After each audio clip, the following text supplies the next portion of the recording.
today. I actually didn't realize I was working the tell until about 30 minutes beforehand, but I was really excited because I love working the tell. I was in speech in high school, so it definitely brings me back. So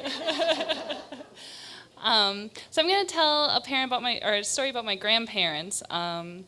So this last month, from like January 3rd till February 2nd, both my grandparents died. It's a very long month, about 2 weeks for both of them in the hospital with them in hospice at separate times. It's a long thing. But in April, it would have been 70 years that they would have been married. So if there's the one, that's it right there. Like, that's what you want to be when you grow up, when I grow up, whatever. But I just kind of wanted to tell funny stories about how we as a family got through this very long month.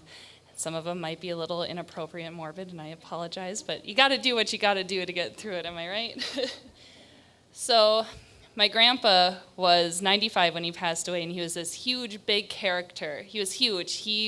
On his 80th birthday, he sheared 80 sheep, which I don't think I could shear a sheep, and I'm 27, so that's big. And he was a storyteller, and he loved everyone, and he was a hugger, and he wanted to hold your hand all the time and do all these things. And so while he was passing away, you could tell he wanted his entire family around him, and that's what happened. His entire family was around him.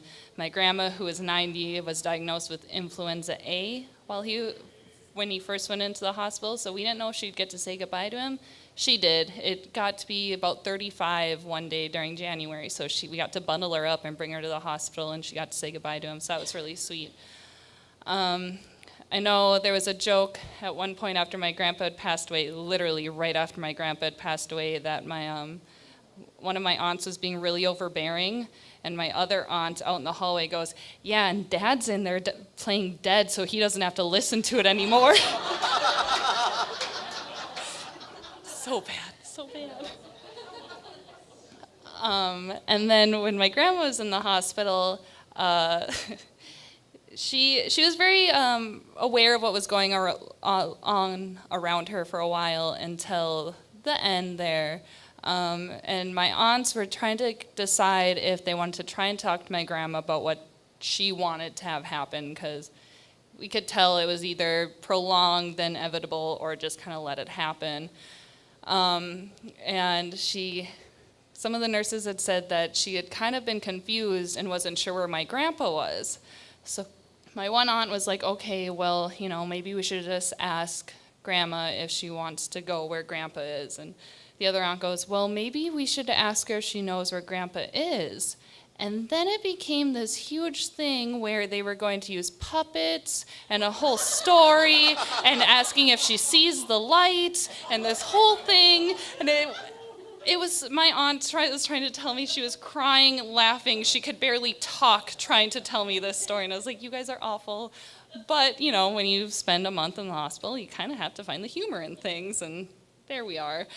But yeah, so, you always hear the story about how when people have been together that long, they can't really, they go really quickly one right after another. I don't think any of us expected it to be within a month. That's a lot. But I mean, they had 10 kids, 20 grandkids, and I think they are on their 15th or 16th great grandkid, and that's not including spouses. So they've done a lot of work. I think they deserve their peace. My grandpa was ready, happy for us around. My grandma wanted us to leave her alone, and that was very obvious in the end. But yeah, the whole theme of the one.